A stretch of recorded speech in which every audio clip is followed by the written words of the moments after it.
ፓርቲቱን ከመጀመራችን በፊት ቻናሉ አዲስ ስለሆነ ላይክ እና ሰብስክራይብ በማድረግ አዲሱ ቤታችንን ሞቅ ሞቅ አድርጉት። በሚቀጥለውም ክፍል ሀውናን ተማሪዎቹን ስለ ትክክለኛ ውበት ሊያስተምራቸው ፈልጎ የስድስት ሰዎችን ምስል ሰሌዳው ላይ ከለጠፈ በኋላ ተማሪዎቹ ከስድስቱ ሰዎች ወደ አንዱ መቀየር ቢችሉ የትኛውን እንደሚመርጡ ይጠይቃቸዋል።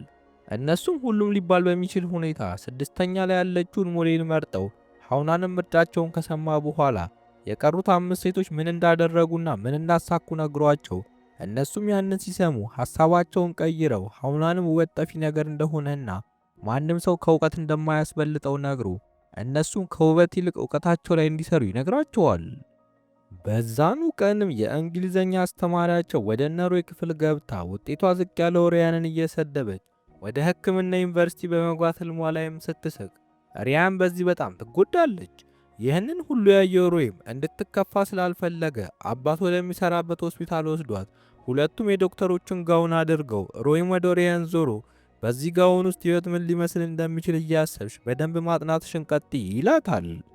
በዚህም ሲቀጥል የክፍሉ ተማሪ በሙሉ ወጥሮ አጥንቶ የመለማመጃ ፈተና ውጤትም ሲመጣ ክፍላቸው ጥሩ ማሻሻያ ቢያደርግም ነገር ግን በቂ እንዳልሆነ አስተውለው አሁንም ጥረት ማድረግ እንደሚኖርባቸው ተስማምተው በሚያሳዝን ሁኔታ ግን ከአስተማሪዎችና ወላጆች ጋር በተደረገ ውይይት ሀውናን ማስተማሩን ሊያቆም እንደሆነ ይነገራቸዋል። እነሱም ይህንን እንደሰሙ በቀጥታ ወደ ኃላፊው ቢሮ አምርተው ሀውናን እንዳይባረር ለማድረግ ቢሞክሩም ሀውናን ራሱ ወደ ኃላፊው ቢሮ በመግባት ምንም ነገር ማድረግ እንደማይቻል ነግሯቸው ወደ ክፍላቸው ይመልሳቸዋል። በስተመጨረሻም ከብዙ ጥሩ ጊዜያት በኋላ ሁሉም በሀውናን የመጨረሻ የትምህርት ክፍለ ጊዜ ላይ ተገኝተው ሁሉም ወደ ትምህርት ቤቱ የመጣ የመጀመሪያ ቀን ላይ የለበሰው አይነት ሸሚዝ በመልበስ መልካሙን ሁሉ ይመኙለታል። ነገር ግን ከትምህርት ቤቱ ለቆ ሊወጣ ሲል ወደ ቢሮ ሄደው ቆልፈውበት እንዳይወጣ ያግዱታል። እሱ ግን ያለምንም ችግር በመስኮት በኩል ቢያመልጥም በድጋሚ ተይዞ ተማሪዎቹም ያላቸው አንድ አማራጭ ወላጆቻቸውን በማስተባበር ኃላፊውን እንዲያናግሩት ማድረግ ሆኖ ወላጆችም አንድ ላይ ሆነው ኃላፊውን በማናገር ሀውናን ተመልሶ እንዲያስተምር ያደርጉታል። ተማሪዎቹም በቅርብ ለሚጠብቃቸው የዩኒቨርሲቲ ፈተና ለመፋለም ከሚወዱት አስተማሪ ጋር በመሆናቸው ደስ ብሏቸው በሰዓቱም የሚድ ፈተና አልቆ ስለነበር ክፍሉ በሙሉ ነገ እረፍት መውሰድ እንደሚችል ይነገራቸዋል። በዚህም ተማሪዎቹ በሳምንቱ መጨረሻ ላይ አብረው ሆኖ ለመዝናናት አቅደው በጣም አሪፍ የሚባለውን ጊዜ እያሳለፉ እያለ ሪያን ከድሮ የትምህርት ቤት ጓደኞቿ ጋር ተገናኝታ እነሱም እዛ ምን እንደምትሰራ ሲጠይቋት ሪያን የዩኒቨርሲቲ መግቢያ ውጤት እንዳላመጣችና የ12ኛ ክፍልን ድጋሚ እየተማረች እንደሆነ ተነግራቸዋለች። ሮይም እንዳይደብራት በሚል ከተማሪዎቹ ለይቶ ለብቻቸው ወደሚያወሩበት አንድ ቦታ ይዟት ይሄዳል። እዛም ሪያን ከተፈጠረ ውጥረት እንድትረጋጋ አድርጓት እሷም አሁን ከመዝናናት ይልቅ ውጤቷን ለማሻሻል መጠቀም እንዳለባት ነግራው ለማጥናት ትሄዳለች። ሀውናንም እንደተለመደ ወደ ቤቱ ሊገባ ሲል የትምህርት ቤቱ ጥበቃ አሁንም ክፍል ውስጥ ሆኖ እያጠኑ ያሉ ተማሪዎች እንዳሉ ነግሮት እሱም ወደዚያው አምርቶ ያገኛቸውን ተማሪዎች ወጥሮ ማጥናት አስፈላጊ ቢሆንም ጤንነታቸውን መንከባከብና እረፍት ማድረግ እንደሚኖርባቸው ነግሯቸው ይወጣል። ሪያንም ወደ ቤቷ ተመልሳ ለማጥናት ስትቀመጥ ድሮ አብራ ከተማሪዎች ጓደኛዋ መልእክት ደርሷት ጓደኛዋም እዛው ዩኒቨርሲቲ መግቢያ ፈተናው እንደወደቀች እንደምታውቅና ቢሆንም ግን አሁንም ቢሆን ማለፍ እንደምትችል ነግራት አበረታታታለች። ሮይም በበኩሉ ፓይለት የመሆን ህልሙን ትቶ ልክ እንደ ፍቅረኛው ሕክምናን ለማጥናት ወስኖ ሁሉንም ትኩረቱን ወደዛው ያደርጋል። በሚቀጥለውም ቀን ሁሉም የክፍሉ ተማሪ በፈተናው ተስፋ ላለመቁረጥ በሞራል ተነስተው ሁሉም የግሉን ጥረት እያደረገ ውጃንግም እንደ ድሮ የመሳል ተሰጥኦን ለማሻሻል ይሞክራል። ይህንን ያዩት የክፍሉ ተማሪዎች ግን በዚህ ደስተኛ ሳይሆኑ ቀርቶ ሊያስቆሙት ሲሞክሩ የክፍሉ አለቃ ተናዳባቸው ውጃንግን ይዘው ወደ ውጪ ትወጣለች። ከዚያም ውጃንግ በድሮ ትምህርት ቤቱ ያሉትን ይደበደቡ የነበሩትን ልጆች በመንገድ ላይ ተዋቸው። የክፍል አለቃው በእንደዚህ አይነት ነገር ውስጥ እንድትገባ ስላልፈለገ እየሮጠ ይዟት ከቦታው ይሸሻል። በዛው ቀን ምሽትም ላይ ሮይ ለሪያን ደውሎ በማግስቱ የሳምንቱ መጨረሻ ስለነበር እንዲገናኙ ቀጠሮ ያስይዛታል። ቀኑም ሲደርስ ሁለቱም በሳይክል የተወሰነ ያህል ጉዞ አድርገው ለማውራት አረፍ ሲሉ ሮይ ሰማዩን እያየ እቅዱ በደመና መሃል መብረር እንደሆነ ለሪያን በግልጽ ይነግራታል። በቀጣዩ ቀንም የትምህርት ቤቱ ዳይሬክተር ወደ ክፍላቸው ገብታ ለሰዓሊዎችና ለፓይለቶች የሚደረገው ውድድር በቅርብ እንደሚጀምር ነግራቸው በክፍል ውስጥ ያሉት ለእንደዚህ አይነት ነገር ፍላጎት ያላቸው ሮይና ውጃንግ ግን በራሳቸው ውሳኔ በውድድሩ ላለመሳተፍ ይወስናሉ። አመሻሽ ላይም ውጃንግ ወደ ቤት ገብቶ ሀገር ሰላም ብሎ እያጠና ባለበት ሰዓት እናቱ ስዕል የሚስልበትን ደብተር አግኝተው ምንም እንኳን ከዚህ በኋላ ወደ መሳል እንደማይመለስ ቢናገርም አሁንም እየሳለ በመሆኑ በጣም ትናደድበታለች። ሁኔታውን ይባስ አስከፊ ያደረገው ደግሞ በማግስቱ ጠዋት ወደ ትምህርት ቤት እየሄደ እያለ በድሮ ትምህርት ቤቱ ተማሪዎች ተይዞ ይደበደብና የስዕል ደብተሩ ይወሰድበታል። ውጃንግም በጣም በንዴት ወደ ትምህርት ቤቱ ሄዶ ነገር ግን ሁኔታው በዚህ መልኩ መቀጠል እንደማይኖርበት ለራሱ ቃል ገብቶ ደብተሩን ሊቀበል ጉዞን ወደ እነዚያ ተማሪዎች ያደርጋል። ይህንን ያወቀችው የክፍሉ አለቃም ውጃንግ ጉዳት እንዳይደርስበት በሚል ለሃውናን በፍጥነት ለመደወል ብትሞክርም እሱ ግን ስልኳን ሳያነሳላት ቀርቶ አለቃዋም ያላት አንድ አማራጭ ወደ እነ ዋንፋንግ ሄዳ እርዳታ መጠየቅ እንደሆነ ገብቷት ሄዳ እንዲረዷት ትጠይቃቸዋለች። ሪያንም በዛው በኩል ስታልፍ ስለ ሁኔታው ሰምታ ለሃውናን ወንድም ደውላ እንዲያግዟቸው ትጠይቃቸዋለች። ይህ በእንዲህ እንዳለ ሰዎቹ ጋር የደረሰው ውጃንግ እንዲንበረከክ ተደርጎ እሱ ግን እንደምንም ብሎ የስዕል ደብተሩን ይዞ ለማምለጥ ሲሞክር ክፉኛ ይደበደባል። በዚህ ጊዜ ግን የሃውናን ወንድምና ዋንፋንግ ደርሰው በጣም ከፍተኛ የሆነ ጸብ ተነስቶ ልክ ሃውናን ከፖሊሶች ጋር በቦታው ሲደርስ ነገሩ በሙሉ ይረጋጋል። በዚህ መሃል ግን የውጃንግ ደብተር ወደ ውሃ ውስጥ ተወርውሮ ስዕሎቹ በሙሉ ውሃው ላይ ይንሳፈፋሉ። ውጃንግም ምንም እንኳን መዋኘት ባይችልም ስራዎቹን ለማትረፍ እየሮጠ ወደ ውስጥ ሲገባ ሃውናን መልሶት ሁሉንም ወረቀቶች እንደሚያመጣለት በመናገር ያረጋገዋል። በዛው ቀን ምሽትም ውጃንግ ለእናቱ ከዚህ በኋላ በስዕሉ ላይ እንጂ እሷ እንደምትፈልገው አካውንታንት መሆን እንደማይፈልግ አስረግጦ ይነግራታል። ሃውናንም በሚቀጥለው ቀን ውጃንግ በምኞት ዛፍ ላይ መሆን እፈልጋለሁ ብሎ ያስቀመጠው ነገር ሰዓሊ መሆኑን አስተውሎ በጣም ብዙ የተደራጀ ማቅለሚያ እንደ ስጦታ ሰጥቶት የሚፈልገውን ነገር ለማሳካት እንዲጥር ይነግረዋል። ከዛም በኋላ እናቱን ጠርቷት የልጇን የሚፈልገውን ነገር የማድረግ ፍላጎት እንዳለውና በሱ ፍላጎት ላይ መቆምና እሷ መወሰን እንደማትችል ነግሮ ያሳምናታል። እናትየውም በሐሳቡ ተስማምታ በቤጂንግ ወዳለ የስዕል ትምህርት ቤት እንዲሄድ ትፈቅድለታለች። በሌላ በኩል ሮይ አሁን ማድረግ ያለበት ነገር ግራ ገብቶት ከፓይለትና ከሕክምናም የቱን ልምረጥ የሚለው ግራ ገብቶት ወንድሙ ከመሞቱ በፊት ግን የነበረው ዓላማ ሕክምና ማጥናት እንደሆነ አስታውሶ የወንድሙን ዓላማ ለማሳካት ቆርጦ ይነሳል። በሚቀጥለው ቀንም ውጃንግ ወደ ስዕል ትምህርት ቤቱ ለመሄድ ጉዞ ጀምሮ ለማስታወሻም በሚል ለሁሉም የክፍሉ ተማሪዎች ስዕል ስሎ ሰጥቷቸው ለሃውናንም የምስጋና ደብዳቤ ጽፎ ይሰናበታቸዋል። የሮይ ወላጆችም ልጃቸው ፈተናውን በተሳካ ሁኔታ መወጣት እንዲችል በማሰብ በከተማ ውስጥ አለ የተባለ ጥናት የሚያስጠና ሰው ይቀጥሩለታል። ሬያንም እንደ አጋጣሚ ሆኖ ወደ ሮይ ቤት መጣ። ሮይ እንዳለ የፕሌን እቃዎቹ እንደጣላቸው አይታ በዚህም ተበሳጭታ ሁሉንም ሰብስባ ከመለሰችለት በኋላ የሌላ ሰውን ሳይሆን የራሱን ሐሳብ ከዳር ማድረስ እንዳለበት ትነግረዋለች። እሷም ጊዜ ሳታጠፋ ወደ ሃውናን ሄዳ ፓይለት ለመሆን የሚገባውን ፎርም ተቀብላው ለሮይ ደውላ ማታ ልታገኘው እንደምትፈልግ ትነግረዋለች። ማታ ሲገናኙም በደንብ አድርጋ የሚፈልገውን ነገር የማድረግን አስፈላጊነት ነግረው የፓይለት ፎርሙንም ሰጥተው ትሄዳለች። እሱም በንጋታው ፈገግ ብሎ ወደ ሃውናን ቢሮ በመሄድ ፎርሙን አስገብቶ ስለ ፈተናው ለወላጆቹም እንዳይነግራቸው አስጠንቅቆት ይወጣል። በንጋታውም ሮይ በወላጆቹ ሳይታይ ፈተናውን ለመፈተን አስቦ ሌሊቱን ሙሉ ሳይተኛ በጠዋት ተነስቶ ሊወጣ ሲል በእናቱ ይያዛል። እሷም አስጠኙ እንደሚመጣና ዛሬ ከቤት መውጣት እንደማይችል ትነግረዋለች። እሱም በፍጥነት ወደ ሪያን ደውሎ እሷም የሆነ ነገር ብላ ምክንያት ፈጥራ ሮይን ይዘው ፈተናው ወደሚሰጥበት ቦታ ትሄዳለች። በመንገዳቸውም ላይ ሮይ ሌሊቱን በሙሉ ስላልተኛ እዛው ባስ ውስጥ ተኝቶ በሚያሳዝን ሁኔታ ግን አንደኛው አይኑ ስለተጎዳ የእይታ ፈተናውን ሳያልፍ ይቀራል። ይህንን የሰማችው ሪያንም ሁኔታውን ለዶክተሮቹ ልታስረዳቸው ትሞክራለች። ትዕይንቱም ሁለቱም ወደ ቤት እየተመለሱ እያለ የሚሄዱበት ባስ ሲበላሽ አሳይቶን ወላጆቻቸው በሙሉ የሆነ አደጋ ይፈጠራል በሚል ለሃውናን ደውለው ቅሬታቸውን ይገልጻሉ። እነ ሪያንም ስልካቸው ዘግቶ ስለነበር ባሱ ተስተካክሎ ወደ ቤት ሲመለሱ ጣቢያው ላይ ሃውናንና ቤተሰቦቻቸው ቆመው ያገኟቸዋል። ወደ ቤት ስትገባም ሪያን እናቷ በጣም ተናዳባት ከአንድ ወንድ ጋር እንዲያለ ብዙ ርቀት የሚያስኬድ ጉዞ ማድረግ ተገቢ እንዳልሆነና አሁን ፈተናው እየተቃረበ ስለሆነ ደግሞ ድጋሚ እንዳትወርቅ በራሷ ላይ ትኩረት አድርጋ እንድትሰራ ትነግራታለች። የሮይ ቤተሰቦችም ልጃቸው ስለ ፓይለት ፈተናው ሳይናገር ሄዶ የራሱን ውሳኔ በማድረጉ ይናደዱበታል። ሮይ ግን እነሱ እንደሚፈልጉት ሳይሆን እሱ ራሱ መሆን የሚፈልገውን ነገር ማሳካት እንደሚፈልግ ይነግራቸዋል።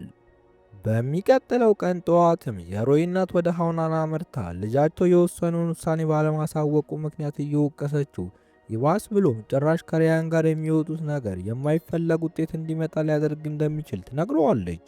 እሱም ሐሳቧን ሲሰማ በጣም ተገርሞ ሪያን ሮይን በጣም ስትረዳው እንደነበርና እሷ እንደምታስባቸው እንዳልሆኑ ነግሯት ከቢሮ ትወጣለች።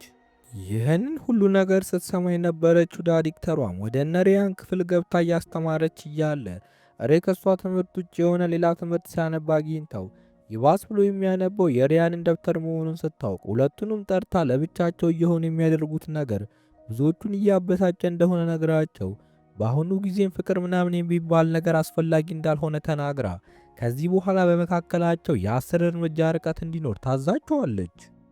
በዚህም ምክንያት ሁለቱም የሚገናኙት የትም ይሁን የት በመካከላቸው ያለውን ርቀት ለመጠበቅ ተገደው ዳይሬክተሯም ወደ ሐውናን በመሄድ በእሱ የምሽት ተጨማሪ ትምህርት ምክንያት ፍቅር የሚይዛቸው ተማሪዎች ቁጥር እንደበዛ በማስረጃ አሳይተው ጥፋቱን እንዲያርም ትነግረዋለች። እሱም በዚህ ጊዜ ወደ ሮይ ሄዶ ስለ ፍቅርም አንስቶለት በዋናነት ግን ያሳሰበው በአጠገቡ ያሉት ሰዎች በትምህርቱ ላይ ተጽዕኖ የሚያሳድሩበት ስለመሰለው እንደሆነ ነግሮት ለምን ከሕክምና ወደ ፓይለት እንደዞረ ይጠይቀዋል።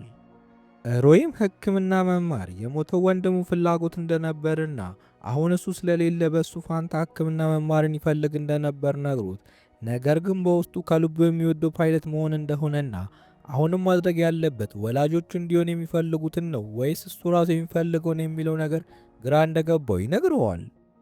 ሐውናንም ይህንን ሲሰማ በምሳሌም ተጠቅሞ ወላጆቹ የሚያገባውን ሰው እነሱ ይመርጡለት ነው ወይስ ራሱ ይመርጥ እንደሚሻል ይጠይቀዋል።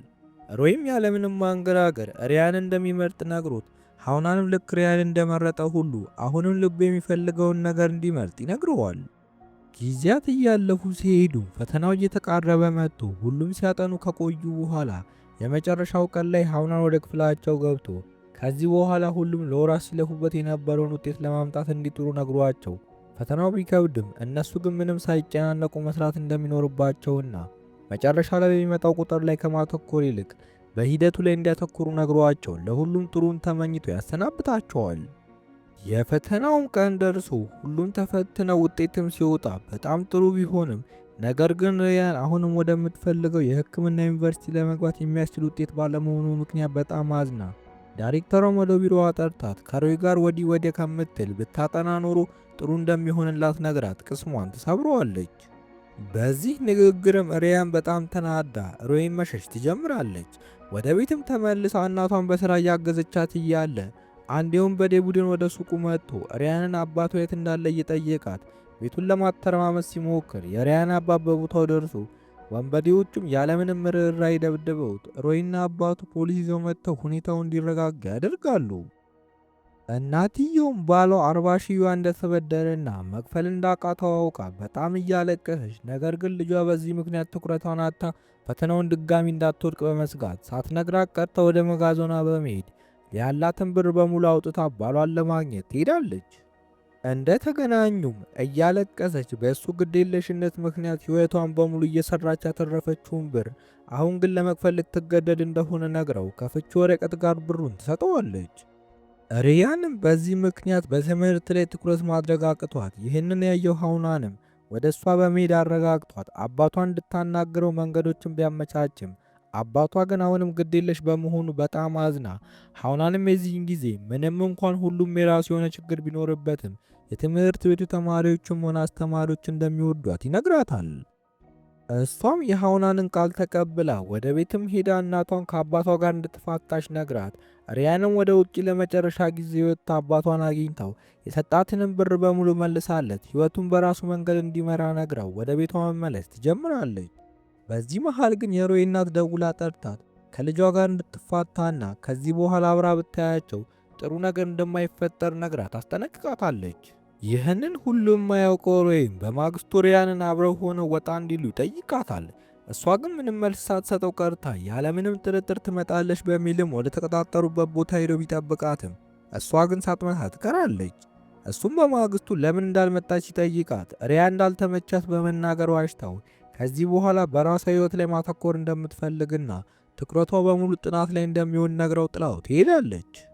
እሱም በዚህ ምክንያት ቆዝሞ ያንንም ያስተዋለው ሃውናን የሆነ ነገር በሁለቱ መካከል እንደተፈጠረ ገምቶ ምን እንደሆነ ሲጠይቀው ሬድሮ እንደዛ ታስብለት የነበረችው ሪያን አሁን ግን ጭራሽ ምንም ነገር የማይሰማት እየሆነች እንደሆነ ነግሮት ለምን የሰዎች ስሜት በፍጥነት እንደሚቀያየር ይጠይቀዋል። ሃውናንም ሰዎች አንዳንዴ ቅርብ አንዳንዴ ግን ሩቅ ሊሆኑ እንደሚችሉ ነግሮት ምንም ነገር ቢፈጠር ግን በጥሩ ነገር ላይ ማተኮር ሁሉም ነገር ለማለፍ የሚሆን መድኃኒት ሊሆን እንደሚችል ነግሮት አሁን ዋናው ፈተና እየተቃረበ ስለሆነ ትኩረቱን ፈተናው ላይ እንዲያደርግ ይጠይቀዋል።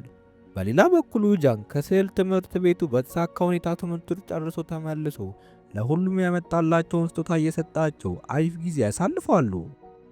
ክፍለ ጊዜውም ሲጀምር ሃውናን ሪያን የሆነ ያሳሰባት ነገር እንዳለ ገብቶት ይዟትም ወጥቶ ምን እንደተፈጠረ ይጠይቃታል።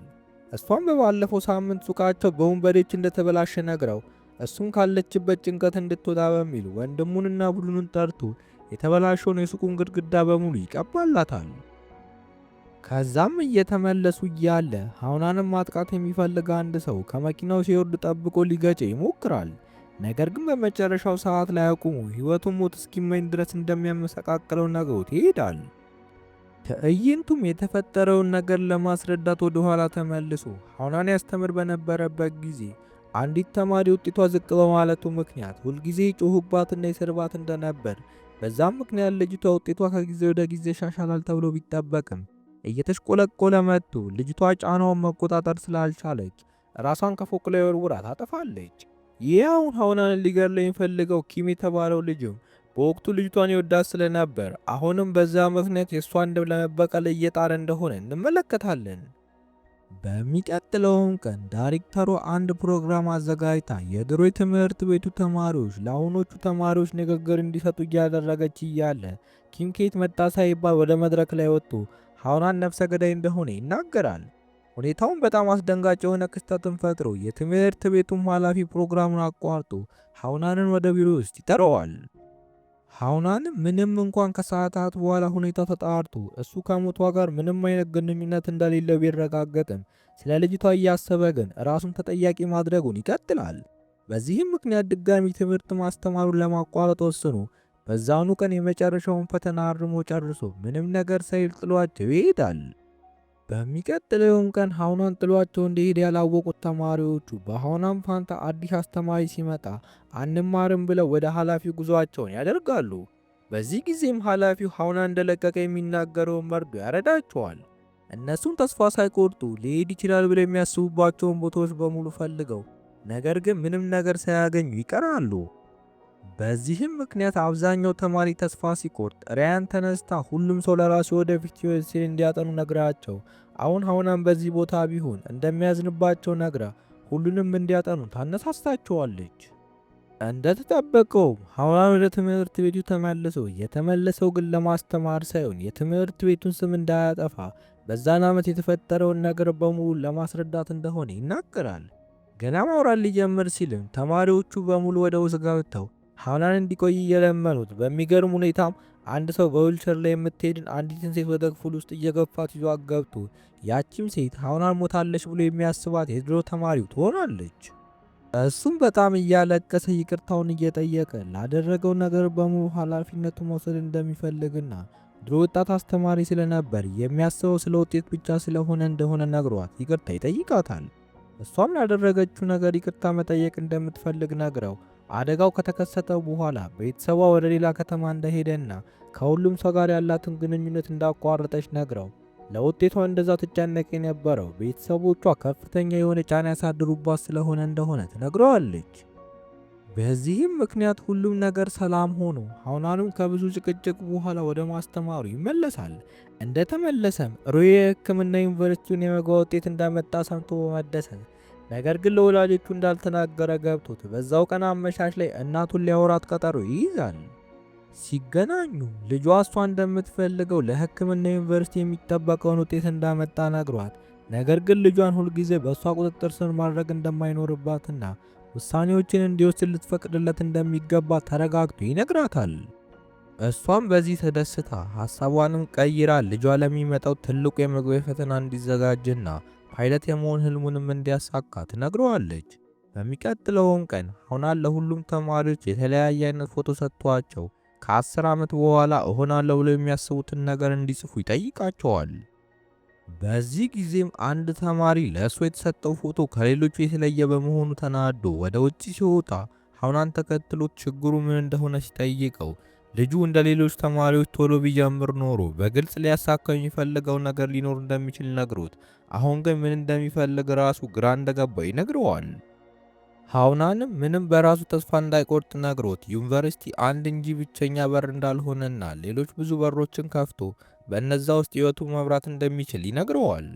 የዓመቱ መጨረሻም እየተቃረበ ሲመጣ ሁሉም አንድ የማይረሳ ጊዜ ለማሳለፍ ብለው ወደ ባህር ዳርቻ በመሄድ ስለ ወደፊት ህይወታቸው ማውራት ይጀምራሉ። አዲስ ዓመትም ሲገባ ሁሉም ተማሪ በየፊናው በዓሉን አክብሮ በጣም ጥሩ የሆነ ጊዜ ማሳልፈው በስተመጨረሻ ሲጠበቅ ወደ ነበረው ፈተና ይደርሳሉ። የትምህርት ቤቱ ኃላፊ ለሁሉም ተማሪዎች የማነቃቂያ ንግግር ተናግሮ ሐናንም ሁሉንም አስተማሪዎች በመወከል ለተማሪዎቹ ጥሩ ምኞቱን ተመኝቶ ያሰናብታቸዋል። ፈተናውም እየተቃረበ ሲሄድ በጣም በዛ ያሉ ሞዴሎች እንዲፈተኑና ለፈተናው በደንብ እንዲዘጋጁ ይደረጋል። በዚህም መሃል የሐናን ክፍል በአንዳንድ ትምህርቶች ላይ የሚያገኘው ውጤት ያነሰ ሆኖ ዳይሬክተሯም ያንን መሰረት አድርጋ ስትወቅሰው ሐናን የክፍሉን ተማሪዎች ለመጥቀም በሚል ለሚያስተምሩት አስተማሪዎች በሙሉ ስጦታ እየሰጠ ለሱ ክፍል ተማሪዎች ትኩረት እንዲሰጡ ያደርጋቸዋል። ጊዜያት ካለፉም በኋላ ውጃንግ ከእናቱ ተደውሎለት በስዕል ትምህርት ቤት ውስጥ ለመማር የሚያስችለውን ውጤት እንዳመጣ ተነግሮት እሱም በደስታ ወደ ውጪ ምግብ ገዝቶ የክፍሉን ተማሪ በሙሉ ሊጋብዝ እየሄደ እያለ ሁለት ጉልበተኞች አንድ ልጅ ሲደበድቡ አይቶ የድሮ መጥፎ ትዝታው መጥቶበት ሊያስቆማቸው ሄዶ ቢደባደብ ክፉኛ ተመቶ ከድልድዩ ላይ ይወድቃል። የክፍሉ ተማሪዎችም ወደ ውጭ ወጥቶ በመቅረቱ ምክንያት በጣም ተጨንቀው እያለ የክፍሉ አለቃ ስልክ ተደውሎላት ውጃንግ ወደ ሆስፒታል እንደገባ ይነገራታል። እነሱም በአንድ ላይ ወደ ሆስፒታሉ ሲያመሩ ሐናን በር ላይ ያስቆሟቸው ብዙ ሰው እንደማያስፈልግና እሱ ሁኔታውን እያጣራ ለሁሉም እንደሚደውል ነግሮ ያሰናብታቸዋል። ከዛም ከውጃንግ እናት ጋር ቁጭ ብሎ ሲያወራ እናቱ ልጇ ላይ ባደረገችው ነገር በጣም አዝና ልጇ የሚፈልገውን ነገር እንዲያደርግ ባለመፍቀዷን በራሷ ትናደዳለች። በማግስቱም ሁሉም ተማሪ ስለ ውጃንግ ደህንነት በጣም እየተጨነቀ ባለበት ሰዓት ሐናን ደውሎ ደህና መሆኑንና አሁን እንደነቃ ይነግራቸዋል። የመጨረሻ የትምህርት ቤት ቀናቸውም ላይ ሁሉም ከአስተማሪዎቻቸው ጋር ፎቶ ተነስተው ለመጨረሻ ጊዜ ወደሚኖራቸው የትምህርት ክፍለ ጊዜ ያመራሉ። ሐናንም በምሳሌ ተጠቅሞ ዩኒቨርሲቲ የመጨረሻ እቅዳቸው ሳይሆን ለሁሉም ነገር የሚሆን የመጀመሪያ በር እንደሆነ ነግሯቸው ሁሉም በዛ ላይ ትኩረት እንዲያደርጉና እንደሚወጡትም ይነግራቸዋል። አመሻሽ ላይ ሁሉም ትምህርት ቤታቸውን ለመጨረሻ ጊዜ ተሰናብተው ሲወጡ በሌሎች ተማሪዎች መልካም ምኞት ታጅበው በጣም የሚያምር የመጨረሻ ቀን ያሳልፋሉ። ይህ በእንዲህ እንዳለ ለፈተናው በጣም እየተቃረቡ እየመጡ ባሉበት ሰዓት የክፍሉ አለቃ አያቷ ራሷን ስታወድቃ ወደ ሆስፒታል ለመግባት ትገደዳለች። ሐናንም ከአለቃዋ ጎን ሆኖ እያገዛትና እየረዳት ባለበት ሰዓት እንደ አጋጣሚ ዋንፋንግ ደውሎ ስለ ትምህርት ሊጠይቃት ፈልጎ ስታለቅስ ስለሰማ በፍጥነት በጣም ብዙ ብር ይዞ መጥቶ አያቷን እንድታሳክማት ይነግራታል። አለቃዋም በዋንፋንግና በሐናን እናት እርዳታ ለፈተናዋ እያጠናች ሕይወቷን ትቀጥላለች። ፈተናውም አንድ ቀን ብቻ ሲቀረው ሪያል ልደቷን ብቻዋን አክብራ ደስ በሚል ሁኔታም አባቷ ኬክ ይዞላት መጥቶ በቤተሰብ አብረው ጊዜ አሳልፈው ሁለቱም ውጤቷ ጥሩ እንዲሆን ይመኙላታል። የፈተናውም ቀን ደርሶ ሐናንም ሁሉም ተረጋግተው እንዲሰሩ ነግሯቸው በቦታው ያልደረሰው ዋንፋንግንም ባለቀ ሰዓት በሞቶር ሄዶ አምጥቶት ወደ ፈተና ያስገባዋል። በዚህም መልኩ ሁሉም ለ12 ዓመታት የለፉበትን ነገር ፍሬ ለማምጣት ፈተናውን መፈተን ይጀምራሉ። ምንም እንኳን ግን ትንሽ ቢፈሩ ሁሉም በሚባል ደረጃ በድፍረት መልሶቹን ይመልሳሉ። ከዛም እንዲያስጨነቀ የነበረው ፈተና አልቆ ሁሉም ፈታ ማለት ይጀምራሉ። የተጠበቀው የውጤት መውጫ ቀንም ደርሶ ሮይ እንደፈለገው ወደ ፓይለት ትምህርት ቤት ሪያንም በጣም ከፍተኛውን ውጤት አምጥታ ወደምትፈልገው የሕክምና ዩኒቨርሲቲ ትገባለች። ሐናንም ሁሉም የሚፈልጉትን ነገር በማግኘታቸው በጣም ደስ ብሎት ከቡድኑ ጋር ፈታ እያለ ተማሪዎቹም በውጤታቸው ደስ ብሏቸው መዝናናትና ወጣ ብለው በጣም አሪፍ የሚባል ጊዜ አሳልፈው ከሐናን የተላከላቸውን ስጦታ ይቀበላሉ። አመሻሽ ላይ ምሩይና አሪያን ወደ ቤት አብረው ሄደው ምንም እንኳን መለያየት ባይፈልጉም በጣም ጥሩ የሆነ ጊዜያትን ቢያሳልፉ ነገር ግን ሁሉም ነገር ማብቂያ እንዳለው ተነጋግረው ሁለቱም በራሳቸው መንገድ ለመሄድ ይወስናሉ። እንደ ቀልም ትዕይንቱ ከ10 ዓመታት በኋላ ወስዶን ሁሉም ለሃውናን ቃል በገቡት መሰረት የሚፈልጉትን ነገር እንዳሳኩ እየተመለከትን ታሪካችንን እናጠናቅቃለን።